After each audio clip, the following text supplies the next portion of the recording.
Well, in the 2 weeks I've been gone, things have been completely normal, completely sane. Nothing extraordinary has happened. Honestly, it's been kind of boring. Planet Earth has been a remarkably boring place, unless you take into account the fact that a presidential candidate and former president was almost assassinated on live TV, and the current incumbent president stepped down and won't be seeking re-election, and there's cocaine sharks and all sorts of other things going on. But if you ignore all of that, the world is kind of boring right now, but hopefully this video can be a break from all the craziness that's going on in the real world right now. So, I apologize for the delay in getting this video out there. I intended for this video to come out last week, but I ran into some technical difficulties and basically had to scrap everything I had filmed and start over. And work's been kind of crazy lately, so time hasn't really been on my side, unfortunately. But I'm here now, so let's go ahead and get started. So what will this video be about? Well, I do want to talk a little bit about SummerSlam and All In, maybe compare the two shows. They are two major shows that are coming up, talk about the cards and the build-up, and what I like and don't like and all of that other good stuff, and maybe compare the two shows and have some fun with that. But also, I want to finally knock out the Q&A. All of the questions that you people have sent to me. I'm going to answer those questions here, and we're going to have some fun with that, and hopefully you all enjoy it. But with all that said, let's go ahead and get started. So, All In and SummerSlam. SummerSlam is happening next weekend. All In is happening closer to the end of the month. And I will say that I'm not in love with either card, at least not what's being presented so far, but there are a couple of things that have me intrigued, and I do want to watch both shows because there's at least one or two matches on both shows that make me go, I kind of want to check that out. I want to see what happens there, and I think, that'll be pretty good. So, on the SummerSlam side of things, I can't believe I'm saying this, but the most interesting match, by far, by a wide margin, is the Liv Morgan match. So Liv Morgan, when they were doing the whole thing with her where she was the scrappy underdog that beat Ronda Rousey by a fluke, I felt like that was bad casting for her, and she didn't really fit that part too well. It didn't feel natural, and as a result, her reign didn't really click.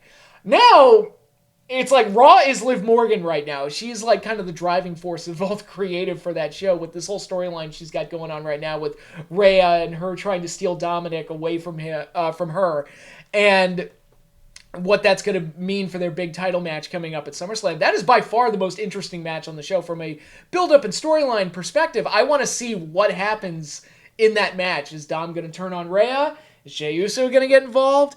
I don't know, but they've created a situation that captured my attention, got my interest, and I actually want to see what happens at the pay-per-view. And I think a lot of times, us wrestling fans, us wrestling dorks, we kind of, get a little too far into the weeds of things and kind of overcomplicate things. It's like, and we put star ratings on top of everything. It's like, guys, you set up a situation that leads to a match that I want to see, and I want to see the outcome of that match. It's really that simple. And I think a lot of times we overthink it. So the most interesting match heading into WWE's second biggest show of the year, third biggest show, depending on where you rank the Royal Rumble. I would probably put the Royal Rumble over this. So we'll call this the third biggest show of the year. One of the biggies. I would say the Rhea Ripley Liv Morgan match is by far the most interesting one of the bunch. And I want to see what the outcome of that match is. And that's the magic of pro wrestling. That's the real meat and potatoes and getting everything to work. And, work rate and star ratings be damned. It's just about setting up situations that I find interesting and then paying them off at the pay-per-view. And hopefully everything goes well there because they've done a terrific job getting people invested in that match, myself included. The other match that I'm looking forward to is the Drew McIntyre CM Punk match, mainly because Drew has been on fire, and I think they've been hyping this up for so long that it's going to feel like a big deal when Punk finally gets in there and faces Drew. And then you have the added wrinkle of Seth Rollins, who's not a fan of either guy, has beef with both of them getting into this match. I saw it floating around on Twitter that they may do a repeat of the SummerSlam 97 finish where Shawn Michaels accidentally cost Undertaker the title against Bret Hart. And that created their feud moving forward because you got to imagine it's going to be Seth versus Punk at some point. And so something's got to happen in this match to kind of lead in that direction, whether it's Seth accidentally or deliberately costing Punk that match, or a post-match attack after Punk wins, because this will be Punk's first singles match on pay-per-view. He did have the match. I think he worked Dom at like a live event, Dominic Mysterio at a live event or something. But aside from the Royal Rumble, he hasn't had any televised matches, and he got hurt in that match. So this is going to be Punk's first singles match on pay-per-view since returning to the company back at Survivor Series. So I think that's a big deal, and that's interesting, and that's exciting. We'll just have to wait and see how it goes. I have a hard time believing they'd have Punk lose that match, but then again, like, they've put so much into Drew at this point that it would be kind of fun to see him get a win here. And I'll be honest, I'm on the Drew train now. I'm fully on his side. I want him to win. it's like, nah, screw Punk. He's an asshole. He's cost Drew all of this stuff, and it's like, yeah, no. It's Drew McIntyre all the way. He's the babyface in this situation. So I think right now for SummerSlam, those are the two most interesting matches: Rhea versus Liv and Drew versus Punk. The two world title matches, I really don't care all that much about. I've said before, I'm not the biggest fan of this new bloodline. I'm not feeling it, and I probably won't until Roman shows back up. Then it'll get interesting. But for right now, I'm just kind of biding my time and being like, it's a thing they're doing. Okay. I mean, yeah, them power bombing Paul Heyman through the table was kind of cool and everything, but I feel like every episode of SmackDown is ending with them power bombing somebody through a table. And it's just kind of like, it's all right, I guess. I'm not overly excited about it, again, until Roman comes back. And, they might do something at War Games where, it's Roman's team versus Solo's team, and it's Roman, Rock, and the reunited Usos versus Solo, the Gorillas of Destiny, and Jacob Fatu. I forget what they're calling him now. But and then Rock pulls a Kurt Hennig and betrays the original bloodline and reveals himself to have been like the leader behind this new bloodline led by Solo or something. And then we get Rock and Roman at WrestleMania 41. So there you go. That's a path they could take for sure. But for right now, I'm just kind of like, until Roman gets back, I'm not really going to care too much about this new bloodline. That's kind of where I am. So I don't really care too much about this title match with Cody. I made the comment on Twitter that if Solo wins the title, it'll feel like when Evil won the IWGP title. It's like, why? Like, I guess, but why? Like, I feel like there were better options, but who knows? We'll see. Damian Priest and Gunther for the other world title. There's too many belts. Like, I go in this rant every video I make, but there's too many belts, and having two world titles is ridiculous. But having two sets of tag titles is ridiculous. Having two women's champions is ridiculous. You got too many belts, and it would be one thing if Raw and SmackDown felt like separate entities. Like instead of Raw and SmackDown all WWE, if one show was WWE and one show was WCW, and they were completely separated from each other except for maybe an annual Super Show, that would be great. But that's not what it is. It's just red WWE and blue WWE, and it just everything feels the same, and I hate it, and it's too many belts. But in any case, yeah, so Damian Priest versus Gunther, that is a bizarre match to have, I feel like. And that's not a knock on either guy. I know Damian people soured on him after the mistake at Money in the Bank with not kicking out of on 2. But it's just a weird match because they're both heels. And I just don't understand why. It's just such a bizarre match to have. It's like, and I made this comparison on Twitter as well. It's like when there was a while, like a couple of weeks, where the WrestleMania 2000 main event was set as Triple H versus Big Show for the title. And of course, at the time, it was the Attitude Era, and they would do things to switch matches up and keep us guessing all the way to the end. Like at SummerSlam 99, the main event of that show changed 6 times or something. It was Stone Cold Steve Austin versus China at one point, and that ended up not happening. So, when they did Triple H and Big Show, I don't think anybody honestly believed that was going to be the WrestleMania main event, but it's I'm trying to envision, what would it have been like if they'd actually gone forward with that match. Again, not a knock on either guy. I like Big Show, and Triple H at that point in time was the unrivaled best in the business. From a complete package standpoint, he was number one. He was the MVP of the WWE during that point in time, so I'm not knocking either guy. It was just really? The big heel versus the little heel? What? Really? That's your match? And of course, there was no no conceivable way that that was actually the WrestleMania main event, and it wasn't. Granted, the 4-way wasn't too great either, but at least you had some baby faces in the mix. And that's kind of what I'm feeling here. I'm like, okay, Gunther and Damian is your match? Really? Heel versus heel? Okay, I guess. To monster heel versus monster heel, and I don't know. It just feels weird to me. I don't know. Personally, I would. I mean, personally, my preference would be this title just doesn't exist. But if it has to exist, I would have preferred it been in the Punk and Drew match. But, what are you gonna do? So there's that match. We've got Sammy versus Braun Breaker for the IC title. Braun Breaker better win that belt. That's my stance on that. Sammy got his win. It's like, okay, cool, but Braun should win that belt. I want to see that Steiner kid with a belt, like a main roster belt. So let's do that. Let's make that happen. They're doing Nia Jax versus Bayley. I don't really care all that much about that match. They're trying to throw some fire onto that stove with some of the kind of shoot-esque comments that they're throwing at each other, but I just don't. Especially when you compare it to Rhea and Liv.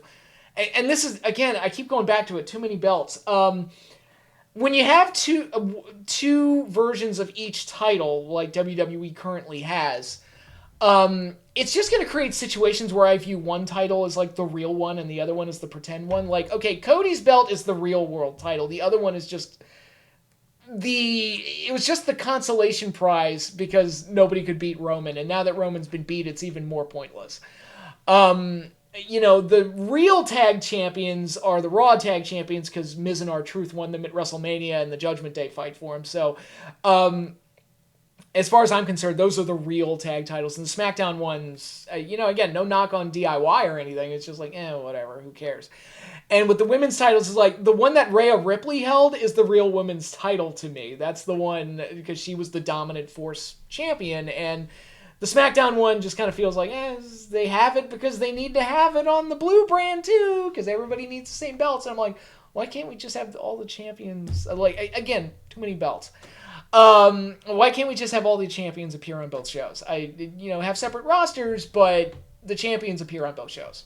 That's what I'd like to have happen, but it would make things a lot less complicated. But anyway, so that's what SummerSlam is looking like right now. Again, we'll probably get something with Chad Gable and this Wyatt Six, which is the jury's still out for me. I'm not completely feeling it, but they do a couple of things that work, like Eric Rowan's promo was really good, but I don't know what the long-term potential of this is without Bray Wyatt actually involved with it. And it's Bo Dallas running the show. I don't know what kind of long-term potential there is to this stable, but we'll see. We'll see how it goes. But the SummerSlam card, yeah, it's kind of like, I'm kind of meh on it, but there are two matches on there that I really, really want to see from a storyline perspective. So they've got me hooked, and that's good. And over on AEW side of things, it's kind of the same thing with the All-In card, where they do have a couple of matches that I really, really want to see.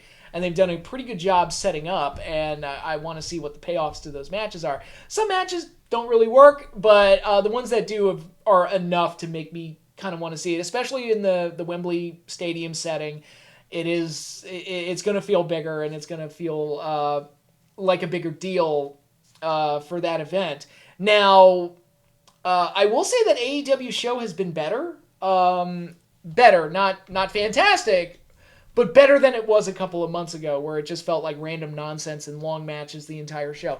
They are doing a better job of having storylines and having them progress week to week to get to All In, which is their upcoming show. Because like I've said, they've created some storylines that I actually do want to see. Probably the best example is Toni Storm and Mariah May. That feud, when Mariah won the Owen Hart tournament and got the pink belt, because everybody needs a friggin' belt now. Again, too many belts. I will die on that hill. There's too many belts in wrestling. Chris Statlander and Willow Nightingale, they're going to be feuding for the CMLL title that Willow has. And it's like, they're just too many freaking belts. But anyway, getting back to my original point. The turn that Mariah May did on Toni Storm was fantastic, and really added a lot of heat to that title match at Wembley, and really feels like a big deal. And it's like, hey, you did a storyline, you paid it off, And now people want to see the match. It's really as simple as that. Like, again, I feel like a lot of fans and even people within the business like complicate things too much. It's like, just create a story, get people invested, and then when it's time to do the match, you kind of dangle it in front of them like a carrot, and then you give it to them at the pay-per-view. Big bang boom, we're all happy. Like, again, I feel like a lot of times that it's people in the business, people outside the business, like myself and a lot of other fans. I think we overcomplicate things too much. Just create an interesting scenario that leads to a match that I want to see, and your goal. Like, that's all it needs to be. And, the other side of that, another match I'm interested in is the TBS title match that isn't official yet, but we're definitely getting it. Britt Baker versus Mercedes Moné. I was not feeling Mercedes initially. I had my concerns about her. Turning her heel, I think, is the best move.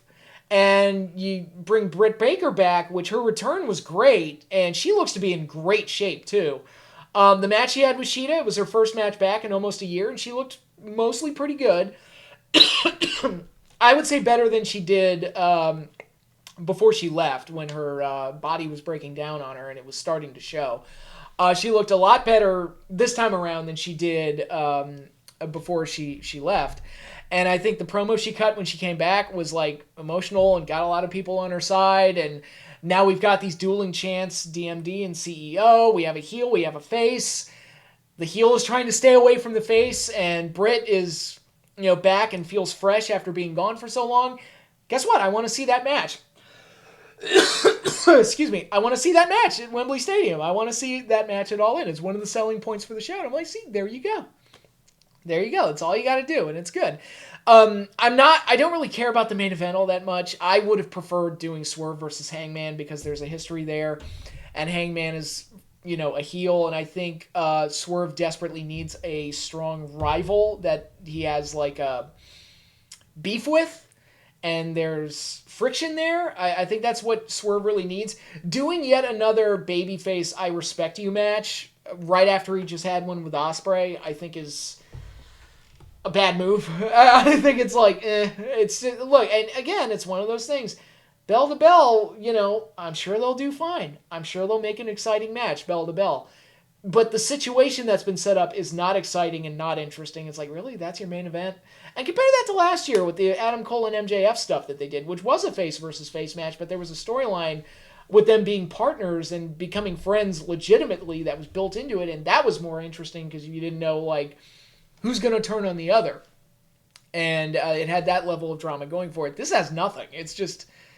It's a star rating match. That's all it's got going for it so far. And granted, we've got another month until the show, but it just... When Danielson won the tournament, I was like, really? Okay. And again, I'm not putting anybody down. I'm just saying it's just not an interesting scenario. And I would have much rather had Hangman in that spot. Looks like we're going to be getting Darby Allin versus Jungle Boy for the TNT title.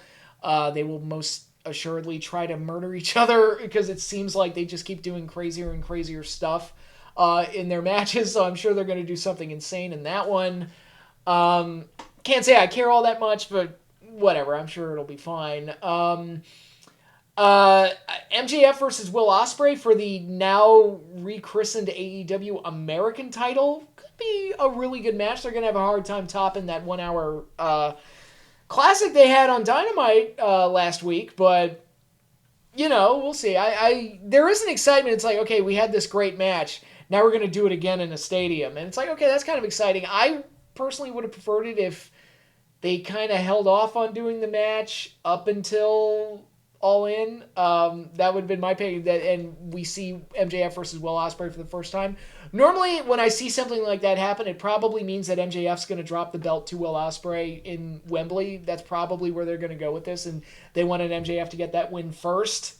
And then build up to Will Ospreay getting that big win, which is fine. I guess it's a fine way of doing things.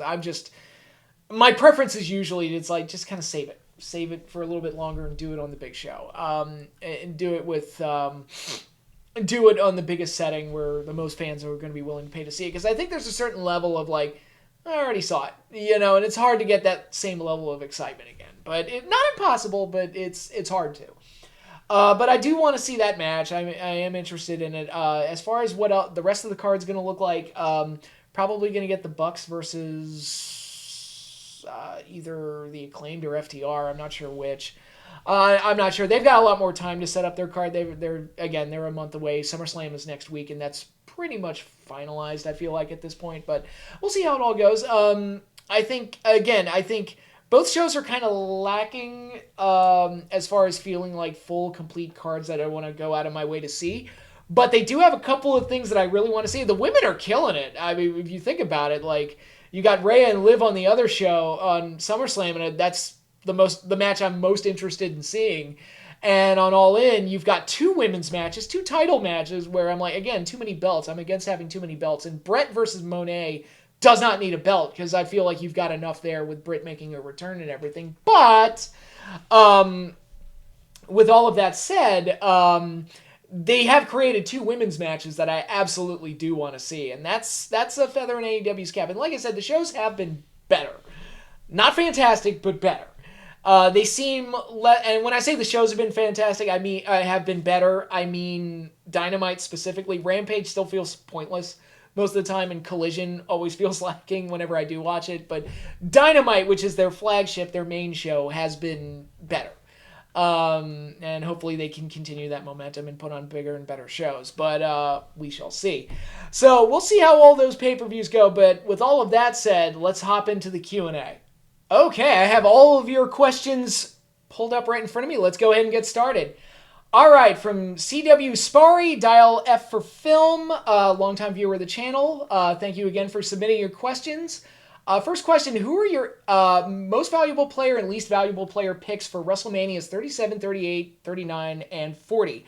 For 37 MVP, I would think it would be either Sasha and Bianca for the match they had. That was the best match of the weekend. A strong main event for my night 2, or Roman Reigns, who I felt solidified himself as the dominant tribal chief character that would rule the WWE for the next few years. I felt like it really put that stamp on it at WrestleMania 37 when he basically destroyed Edge and Daniel Bryan, pinned them both at the same time. And I think that was really when he started to catch on as like a truly dominant force in the WWE. So it's one of those. I'll go Bianca because that was her like really big breakout performance, and they gave them the main event spot for night 1, and they delivered. So I'll say Bianca for MVP.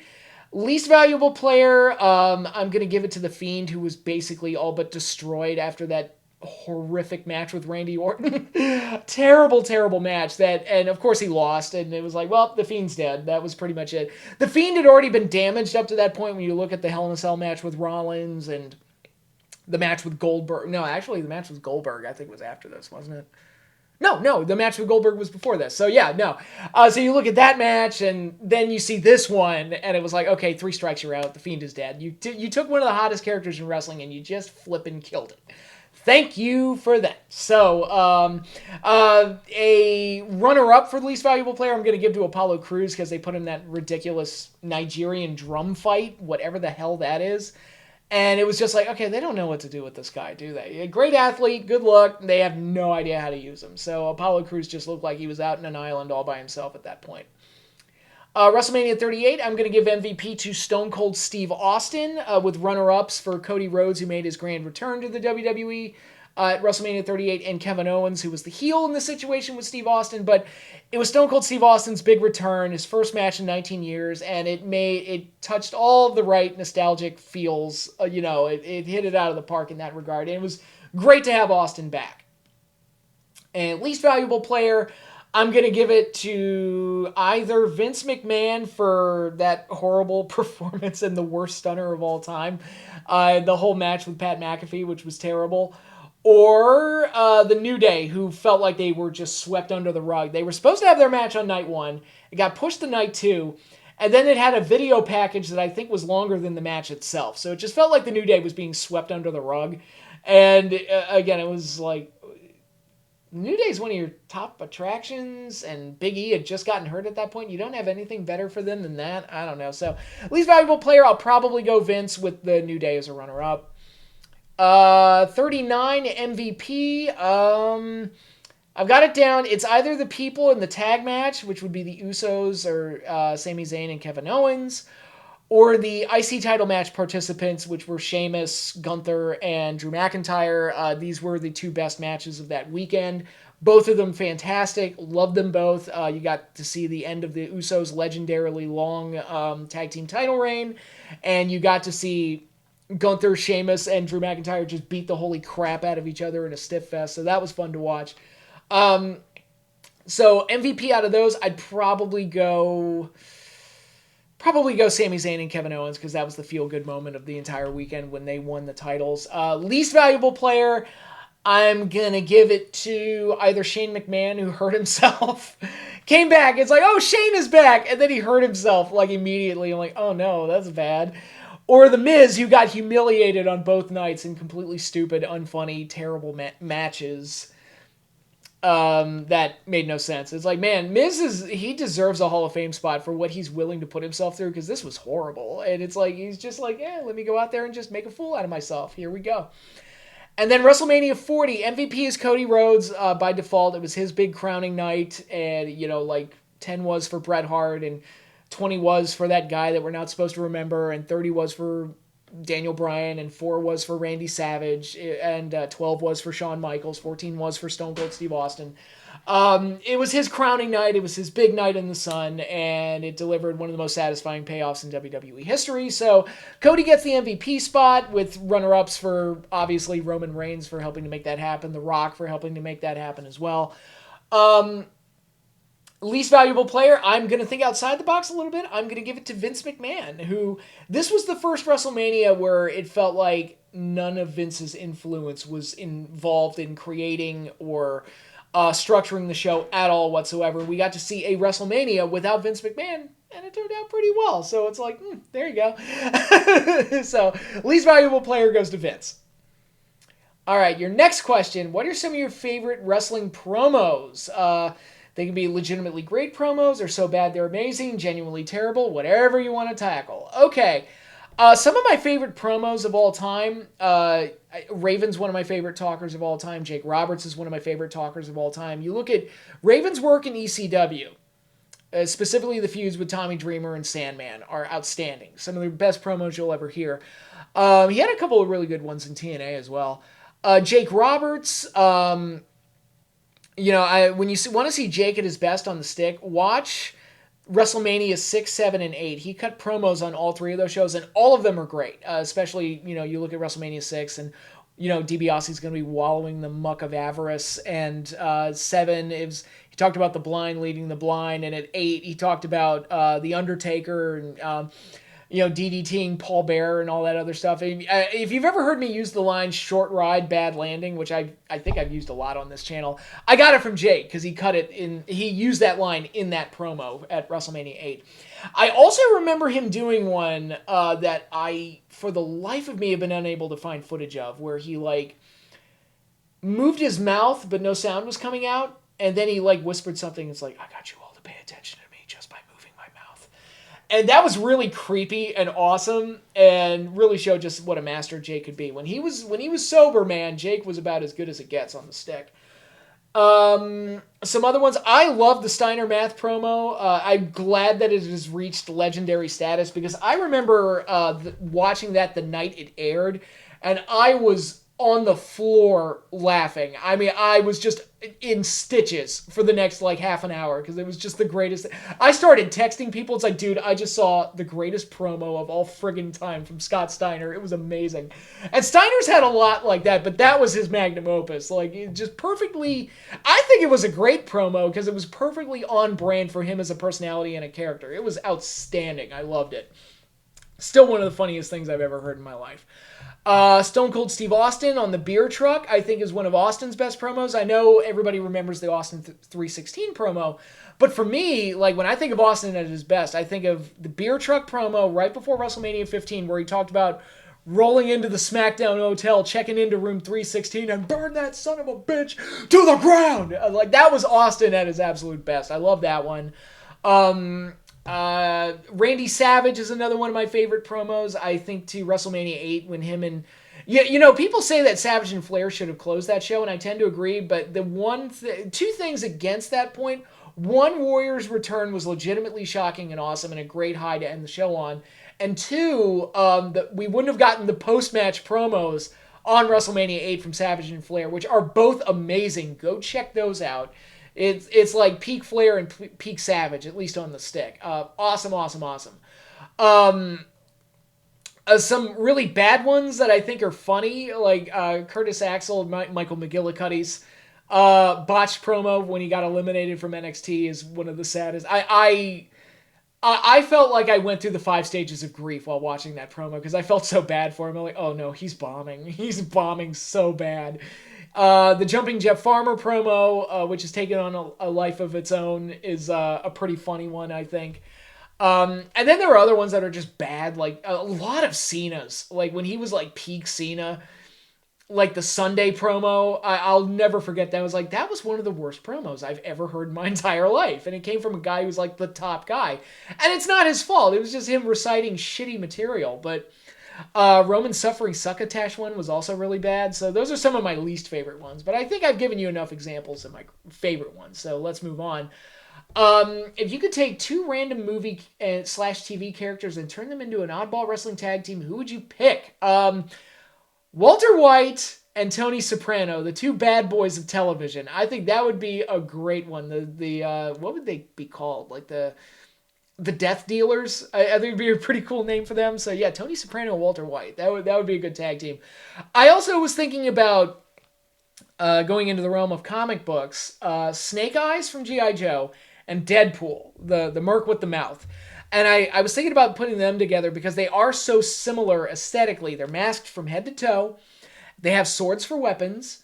And they look very similar. But personality-wise, they couldn't be any different because Snake Eyes never talks. And Deadpool doesn't shut the fuck up. So I think that there would be potential for a head cheese, Al Snow and Steve Blackman style comedy clash between a super serious character and a super goofy character.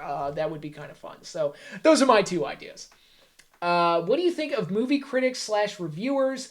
Traditional critics for publications a la Roger Ebert or YouTubers a la Chris Stuckman. Do you follow any of those critics? I used to really like watching Siskel and Ebert when I was younger because I love their takes on things, even if I disagreed with it. And that's the thing with me. Like, I don't need a critic to agree with me for me to respect them as a critic. I'm completely okay disagreeing with people as long as their reasoning makes sense to me.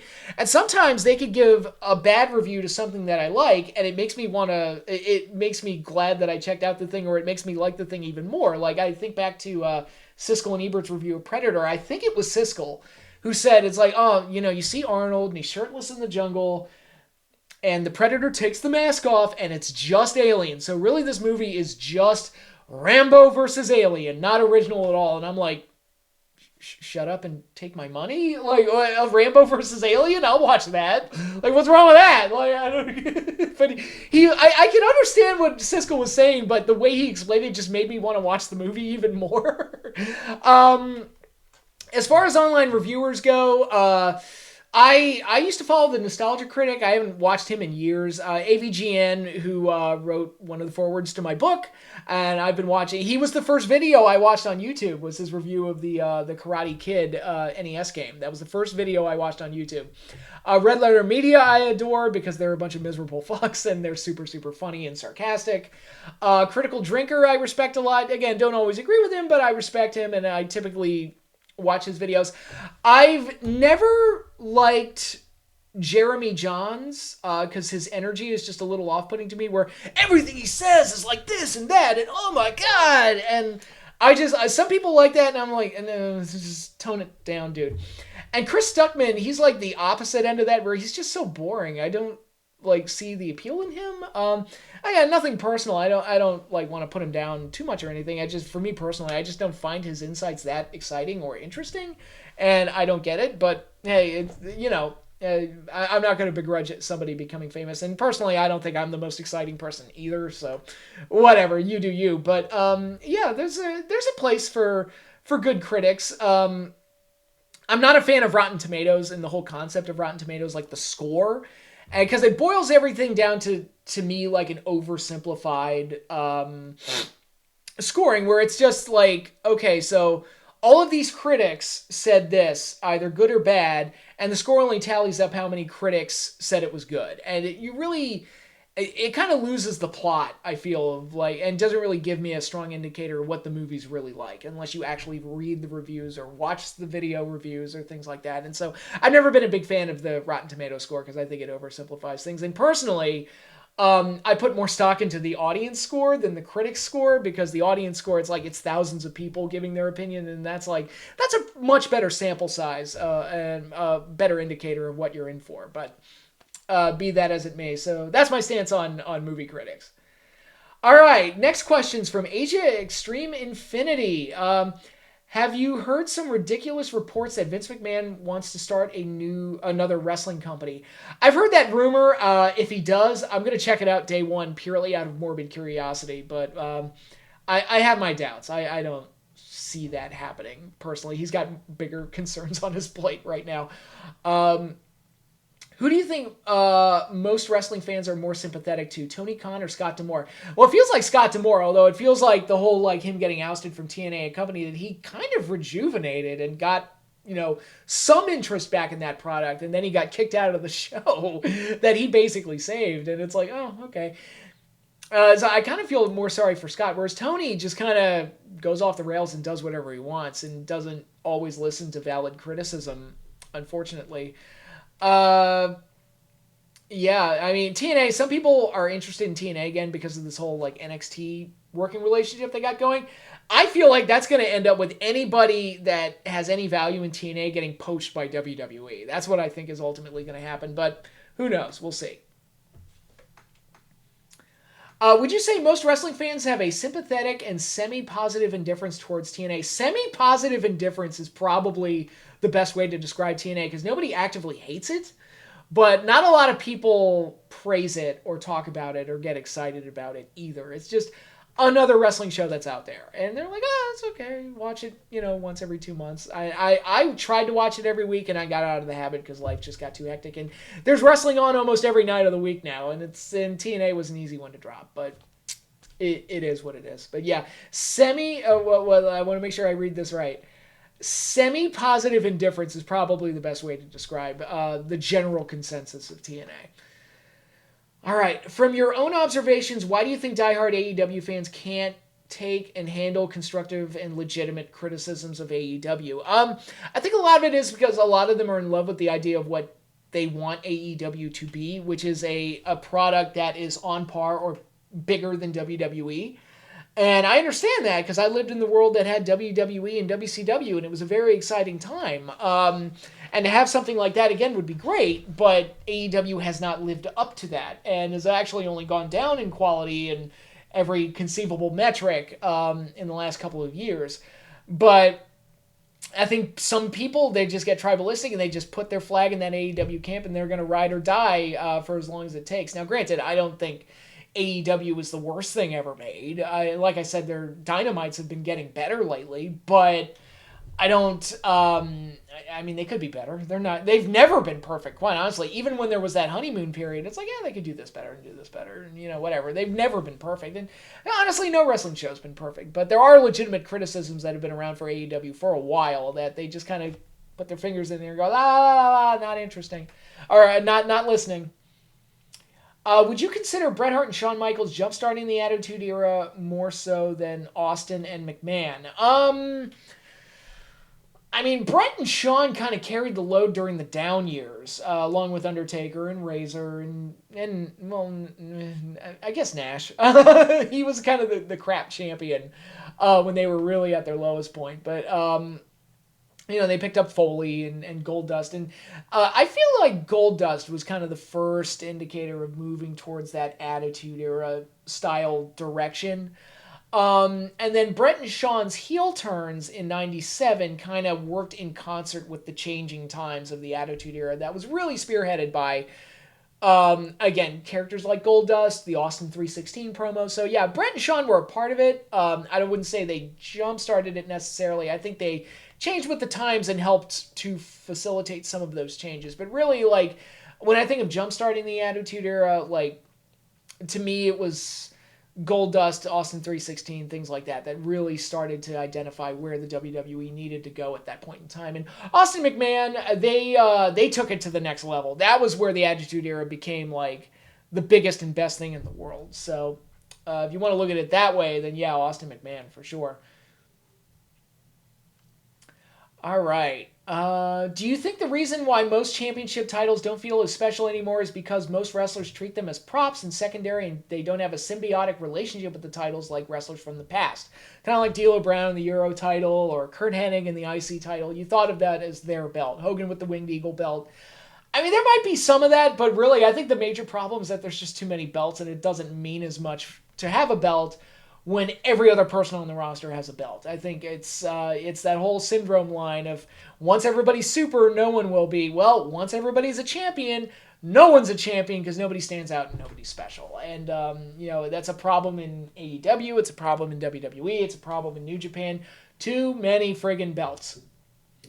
Did you see the Dark Side of the Ring episode about how mentally and emotionally unstable Chris Benoit was after the death of Eddie Guerrero? I did see that. Yes, I've seen every Dark Side of the Ring up to this point, and that episode in particular, I was like, I think we all kind of looked for one magic bullet that caused everything that happened with the Benoit family and that whole tragedy. I think that episode, that two-parter, kind of outlined, it's like maybe it was a lot of things and it was just the culmination of a bunch of things crashing down all at once, and it was a horrible Molotov cocktail that exploded over a very tragic and unfortunate weekend.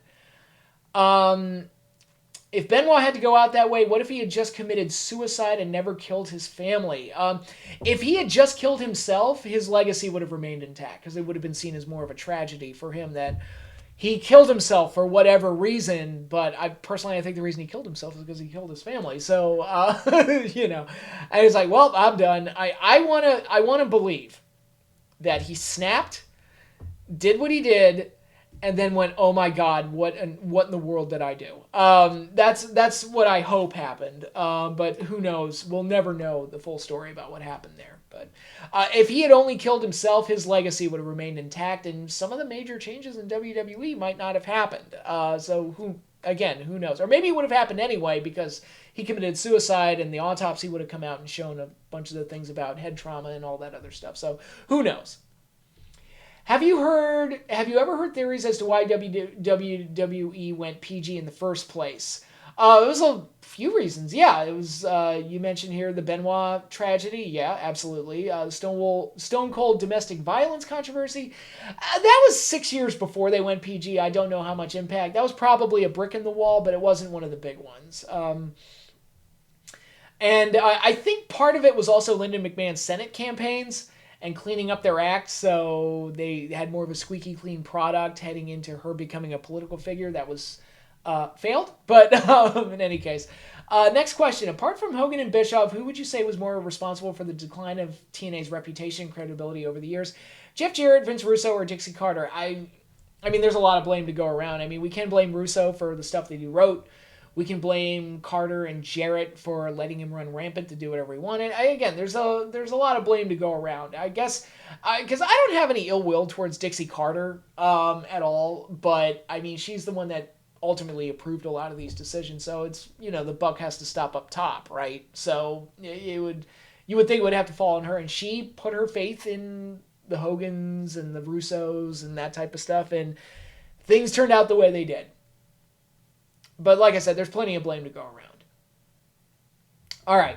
Why do you think WWE and Vince McMahon were so insistent on making John Cena the modern-day Hulk Hogan? And why do you think he wanted to make Roman Reigns John Cena 2.0?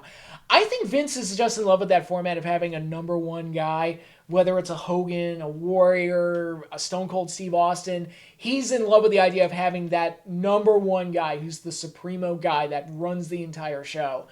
And I think he just saw something in Cena and said that's my guy, and he decided to make him his own version of Captain America, Poopy Doopy Captain Poopy is what I always called him. But that was I think Vince just loves that format, and I think he saw something in Reigns and tried to recreate it, and people were even more rejecting of it, because Cena, like, a lot of fans rejected him and hated him, but then over time they just pushed him down people's throats for so long that you had young people that grew up with him, and the older fans just kind of went like, ugh, whatever, okay, fine, and they just kind of went along with it.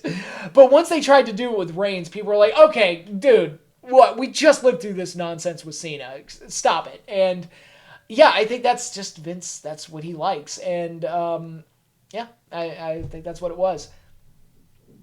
Do you think the reason Sting's run in WWE was a failure is because Vince wanted to mock WCW one last time by humiliating arguably their greatest star? I mean, it's hard to imagine that. Like, I want to know what the reason was, and as somebody who was a WCW fan, is a major Sting fan, it's hard not to think that that's what was going on. Because why on earth would he lose his first match? Like, that doesn't make any sense.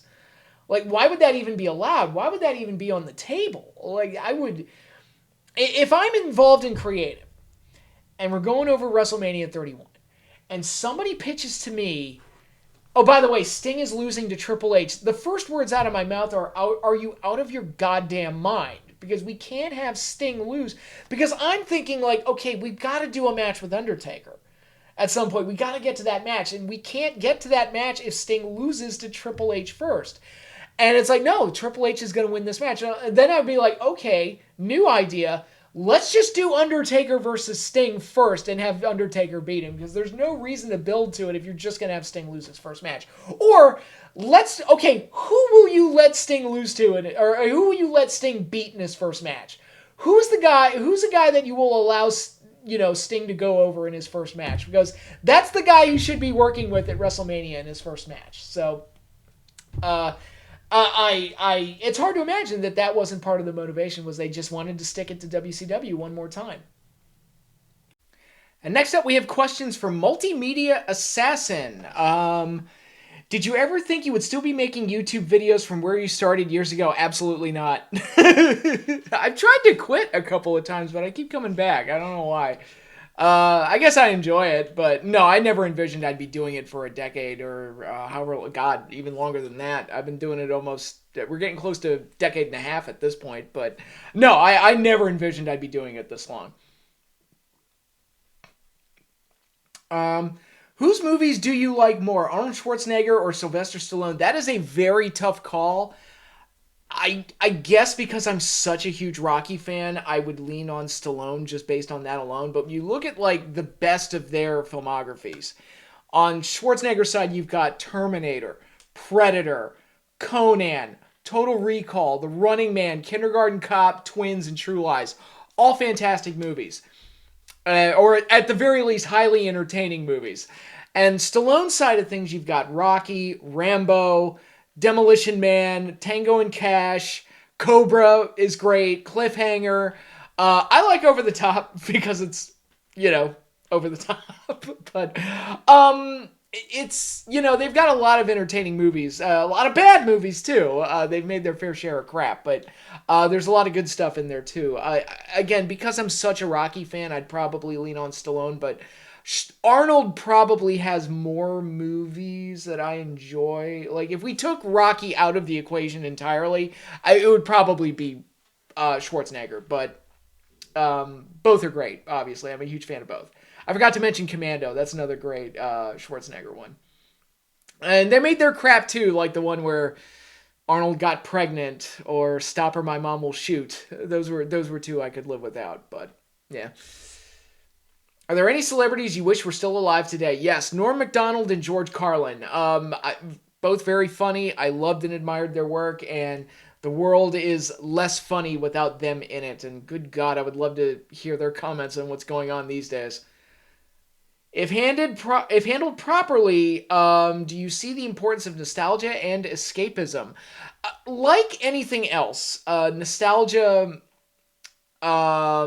can be good, and, nostalgic escapism, I guess you would call it. Like anything else, it's good in proper doses as long as you don't let it rule your life. It's very easy for anything to become addictive, and constantly going back into the past and constantly going back into the movies and television for escapism. And that's all you do with your free time, sacrificing work, family, and other, more important things. I think it's important to take breaks and to take some time for yourself and to decompress. But it's possible to do that too much. So again, everything's got to be done in moderation. Everything's got to be done with a healthy balance.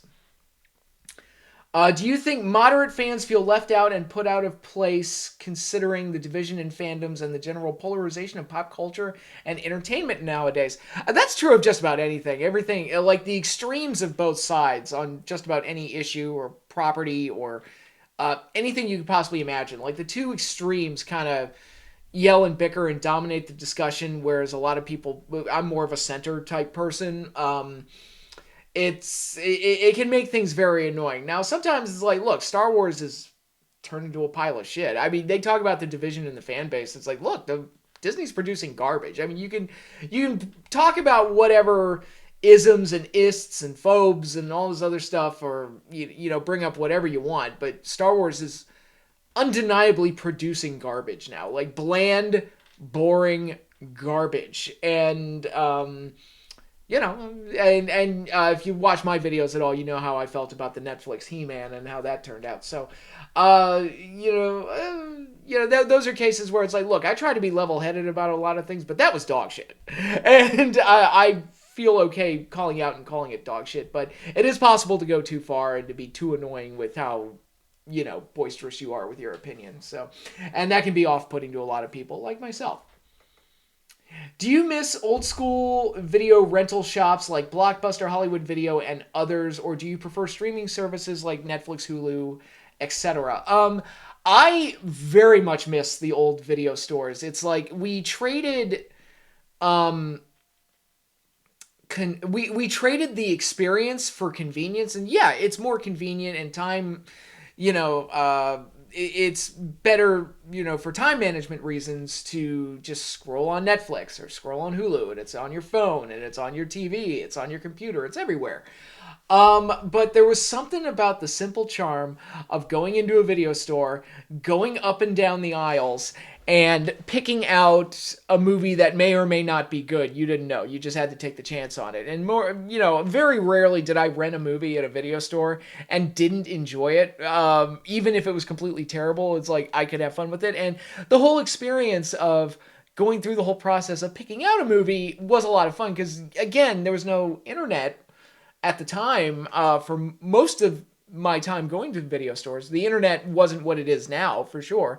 So I couldn't look up movie reviews or anything like that. I would just have to kind of look at the box, and if the artwork caught my eye, I'd kind of look at the back, read the plot summary. It's like, what does this look like? And there was something about that whole process that was a lot more fun than just simply scrolling through things on your phone or on the TV or whatever. But again, we traded the experience for convenience. So it's unfortunate, but things change. All right. Who are some of your favorite wrestling podcasters on YouTube and other social media sites? Well, I feel like the wrestling podcasting space kind of got dominated by people who are actually in the business or was in the business, starting with Conrad and the 47 shows he has. But I feel like the people who are actually in the business are kind of dominating the space right now. Like if you had told me, when I started making videos that The Undertaker and Chris Jericho and Stone Cold Steve Austin would be having their own podcasts and kind of dominating the space on YouTube, I would have said, that's insane. That'll never happen. But here we are.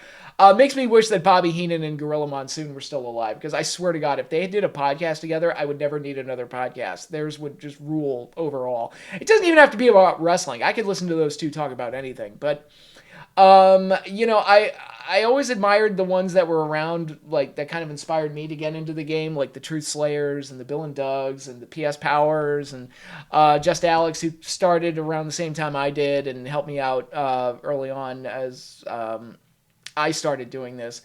So there's guys out there and everything. I always just kind of kept mine simple and never really evolved beyond just like, just turn the camera on, film, and talk. So I think I've said it before. I'm kind of a dinosaur with this format and this platform, but yeah, those are the ones I kind of miss. The old like do-it-yourself kind of YouTube days. Now everything's so glossy and overproduced, and it's like, man, what happened to us? We used to be organic.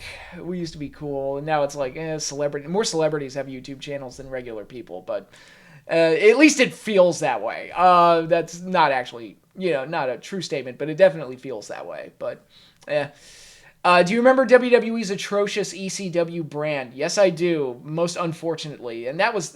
Let me just say this: that was never going to work. You can't replicate the rebel spirit of ECW and have it under the WWE banner. Like, that doesn't make sense. It's not congruent.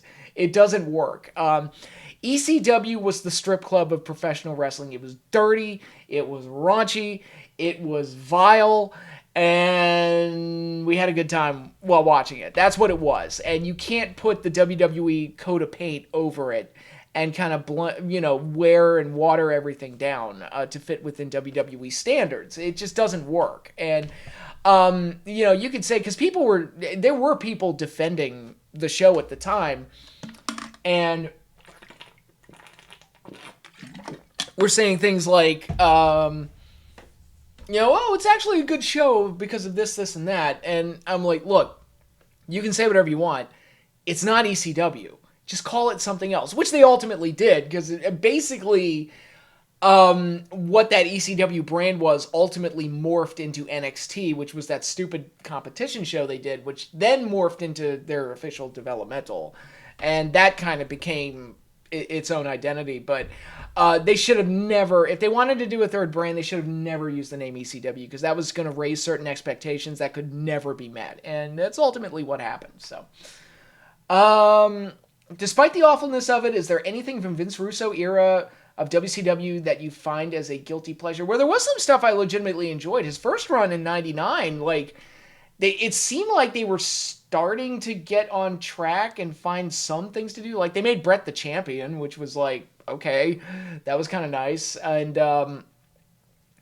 but as far as like guilty pleasures, I like the Mamalukes. They were kind of funny. I liked the stuff with Daphne Crowbar and David Flair. I thought they were a pretty funny act. I legitimately enjoyed just about anything Scott Steiner did, because I love that man. I liked the Sid Goldberg match at Halloween Havoc '99. That was one that was very cool match. I also enjoyed Chronic as a tag team. So there was some enjoyable stuff. Not a lot, but finding a gold nugget in a pile of shit. But there was some good stuff there.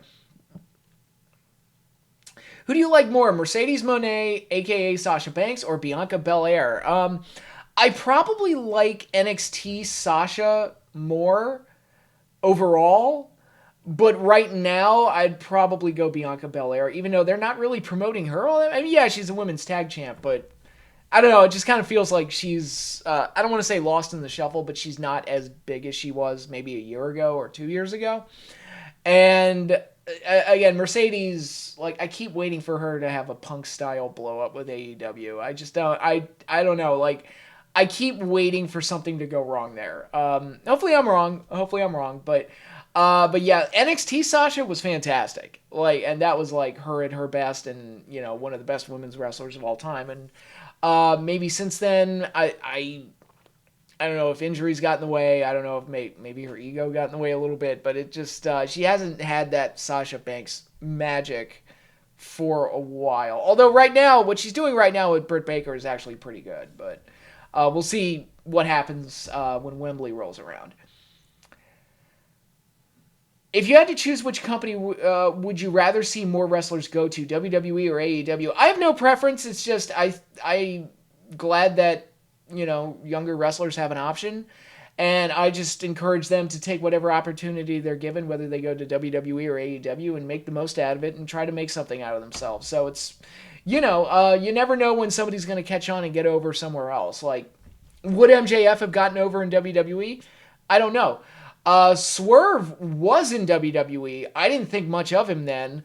Comes to AEW, and I was like, okay, is that really a worthwhile investment? Turns out, it's like, yeah, Swerve's pretty good. So, sometimes you need like a different environment. So, I don't have a preference on where one goes over the other, but um, I just say like talent swaps are exciting, and younger wrestlers. It's great that they have more opportunities, and here's hoping they make the most out of whatever opportunities they're given.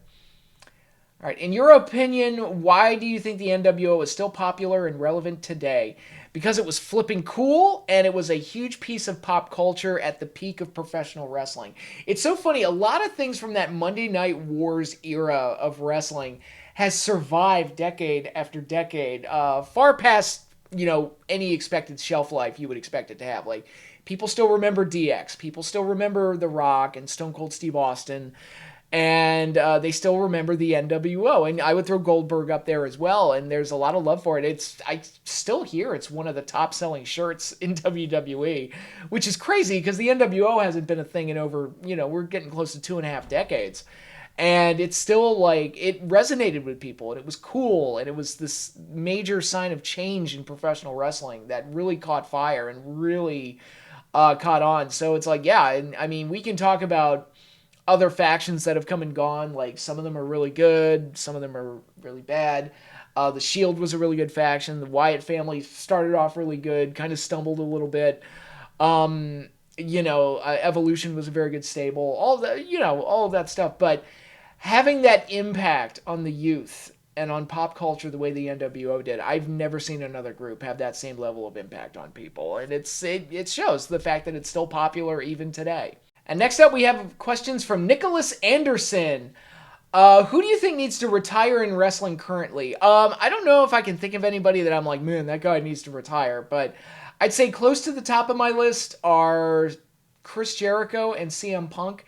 They're not at that like, oh, good God, get them out of the ring. Please make it stop.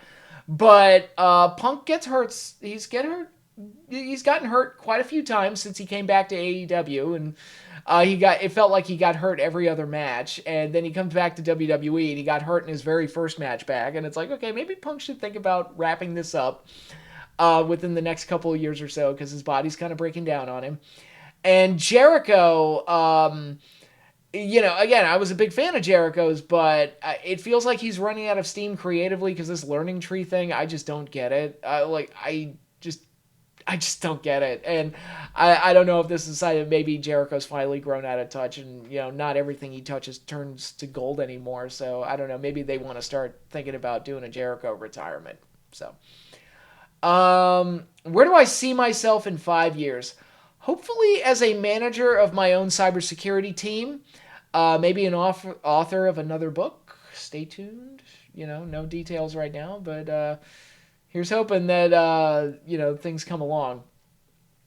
Hell in a Cell 05. Next questions are coming from Hell in a Cell 05. In your opinion, who is an underrated and overrated wrestler? Underrated, I would say Bad News Brown, who to me was like Stone Cold Steve Austin before there was Stone Cold Steve Austin. Great character, great persona, believably tough. And very unique for his era, where back then it was very clear-cut, you're either a heel or you're a face. And Bad News Brown, who was a heel, did not like other heels. And it became like an annual event at the Survivor Series where he would just abandon his team and abandon his partners. And originally, I believe he was supposed to be on the $1 Million team in 1990's Survivor Series. And he left the company right before, and that opened up the window for Undertaker to come in. But Bad News Brown, I loved the matches I saw him have with Savage and Hogan, and he worked well with those top main eventers, and I'm like, man, they could have done something with him. And another one, Tito Santana, who I think is underappreciated as a worker these days. One of the best workers of his era. Very exciting, very charismatic.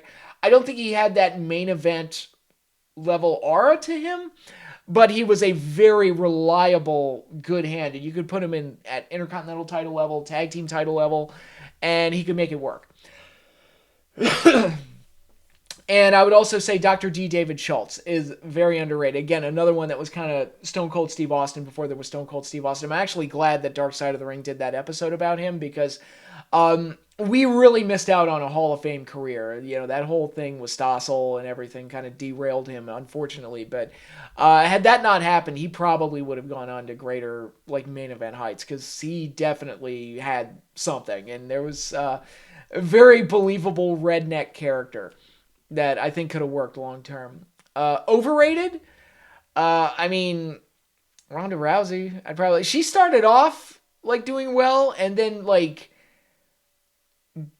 just diminished over time, and it was like the level of effort and excitement in her matches, just you could feel it lessening every time she stepped into the ring. Every time it's like the attraction became less and less appealing as time went on, and it felt like she cared a lot less by the end of her run than she had when she first got started.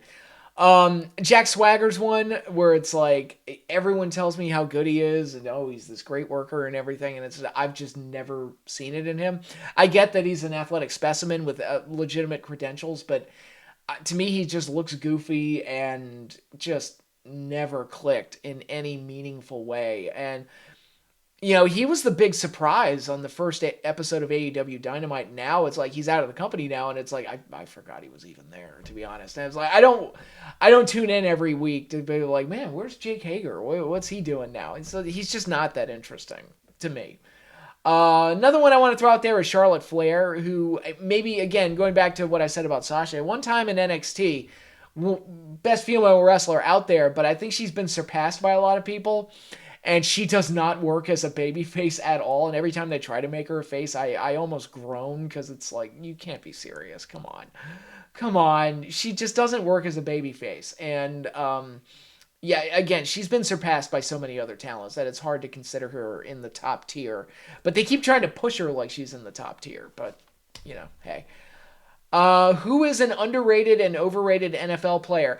Underrated, to reference wrestling, Steve Mongo McMichael. People, in the wrestling community, they kind of make fun of him as this guy who never belonged in the ring and was very awkward, and WCW were fools for putting him in the ring. But on the football field, he was actually a really good defensive player. He was really, really good, and I don't think he's in the Hall of Fame, which is a little surprising because he was really, really good.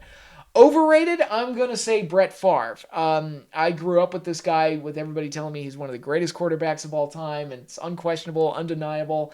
And I'm like, I don't know, he's kind of a choke artist. He did get that one Super Bowl, and he made it to a second Super Bowl, but lost that one. That was one of the Elway Super Bowls. But I don't know, he leads the NFL in interceptions. For a reason. Granted, he was around for a long time, but it just felt like every season ended with him tossing somebody a pick.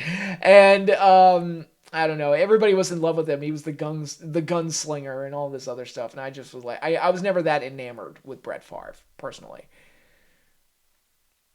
Favorite current quarterbacks to watch? Patrick Mahomes, I think, is a phenom. Josh Allen, I think, is a really good one. And I see potential in Jordan Love. We'll see if that pays off. There's something there with him, and hopefully he gets better and better, and it isn't a Danny Dimes situation where he starts off looking good and then just sinks like a rock. Hopefully he actually does well moving forward, because I see some potential there. If this isn't too personal, how did you and your wife meet? It was December 2020. I was starting to go out more because I got sick and tired of being trapped inside during COVID. So once things started opening back up, I was kind of going out every chance I could. And we met at a cafe. We had hot chocolate. We met up there again a couple of weeks later. And we tried a hot cocoa and wine mix that this particular cafe offered. And we both got sick of it. Sick from drinking it. It was the nastiest thing I've ever drank. It was awful. She got sick. I got sick. It was terrible mix.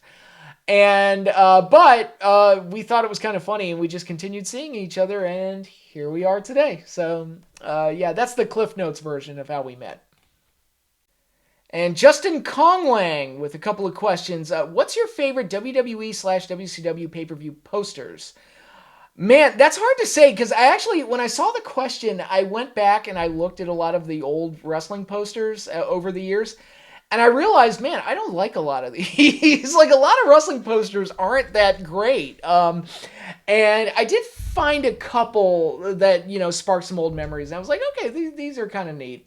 The old Royal Rumble posters, like, I think it was 90, 91, and 92, where it has the whole group of wrestlers, like, all drawn and showing the big group and kind of putting over the whole, like, 30 men in one match aspect of the Royal Rumble. That was kind of neat. And even though it basically became a template that they used a few years in a row, but I always thought that one was pretty cool. The WrestleMania 6 poster with Hogan and Warrior on it, I thought that one was pretty cool. Halloween Havoc 92 with Sting and the snake surrounded by the snakes was kind of an interesting one.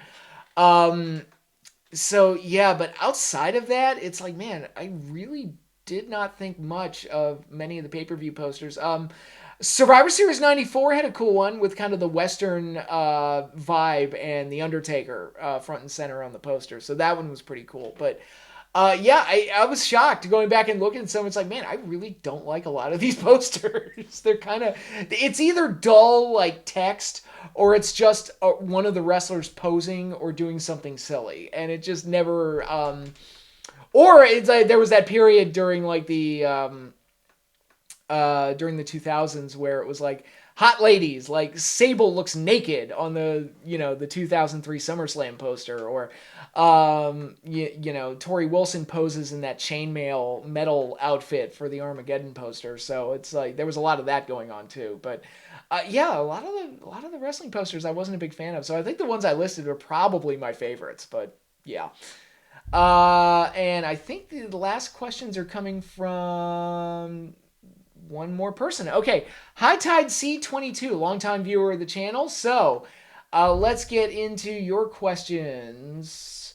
Knowing that the Money in the Bank match is starting to lose popularity with fans, do you think that decreasing the amount of participants in the match could help in any way? Is it losing popularity? I wasn't aware of that. I feel like I'm the only one that rants and raves about multi-man ladder matches, and I've been doing it for a while, but it's like, these whole like cram 6 to 12 people into a ladder match to do, a spot fest. It's just not interesting to me anymore. And I think I may have mentioned this in the last video, but the Royal Rumble, it has an important prize, but the match itself is fun to watch, just to see who comes out and all the stats that go along with the Royal Rumble and what feuds are going to be continued or started at the Royal Rumble because so many people are involved and they're going to, use it to set up some matches for WrestleMania. So the Royal Rumble is actually fun to watch. Money in the Bank, I've gotten to a point where it's like, just the prize matters, and it's like, I'll read the results. I'll know who has the briefcase. It doesn't matter. Like all those spots have just become meaningless to me. They've become numb. Or I've become numb to seeing those spots. So, if you're gonna have me fix the Money in the Bank ladder match, well, number one, I wouldn't do two of them on one show. It's like, look, you can have the women do it one year and then switch with the men the next year. Please, for the love of God, no two ladder matches on one show. That's exhausting, and just unrewarding for me. It's just more of these spots. So like, just switch them year in and year out. And I would probably do, instead of cramming a bunch of people into a ladder match, I would probably do a battle royal, and then the last two have a ladder match, if you want to do it that way. Or maybe get it down to 4. Like, this whole like 6 to 12 nonsense is just absurd. So that's what I would do, but I don't know how popular that would be. Is there any bad gimmick from the past that could work in any of the big wrestling promotions today? There were some characters from the past that I felt had potential, but got hampered by the limitations of the family-friendly, kid-friendly atmosphere of the time. Characters like Papa Shango, Norm the Lunatic, played by Mike Shaw in WCW, very underrated character. Nails was one. Nails to me was kind of a precursor to Kane, which he was like a demon from the past of one of the big baby faces, returned to get revenge. It was very similar kind of setup to Kane, but not done as well and didn't have the right talent playing the role either. That was the other part of that. But those characters I felt had potential, and had they been around in maybe the Attitude Era, and I've heard that Papa Shango, there was talks of bringing him in during the Attitude Era. I think he probably would have done a lot better because they could have gone even further with the Papa Shango character and what he could do because he was a legitimately creepy character, and it was a shame that they just didn't run with it all the way, and it got hampered by doing silly things like the Ultimate Warrior vomiting, where like the thing I remember Papa Shango for the most was the the squash match he had where the lights went out and they came back on and the jobber's laying in the middle of the ring and his feet are on fire, and I'm like, what the heck is going on? This is nuts. And they could have done more stuff like that with him. Norm the Lunatic, I felt like there was, again, they were able to get sympathy on this raving psychopath and Teddy Long with the key and everything. And I think that's one of those things where if it was around during the Attitude Era, it probably would have played better. Instead, it kind of looked like another cartoon character in an era filled with cartoon characters. But I think they would have been able to play it a little bit more realistically and a little bit more, maybe even scary in a way, with if it had been allowed to exist during the Attitude Era. And Nails, again, like I said, it's like you want to see that story done wrong, you look at Nails. You want to see it done right, you look at Kane. And there you go. It's all about the creative. All right. Does the idea of promotion relegation in sports appeal to you, knowing that it is not a thing in American sports? I had to look up what this was because I wasn't entirely sure what you were talking about, but my understanding, based on what I found, is that it's basically the idea that everything is kind of like sports are kind of like open leagued, and if you're on a smaller tier organization, you can graduate up to like the professional level, given the right circumstances. And that's a very interesting concept, and I've heard it proposed. It's like, hey, what if we do a thing where the worst team in the NFL for a particular season has to play the XFL champions, and the winning team gets to go on to the NFL to keep that spot.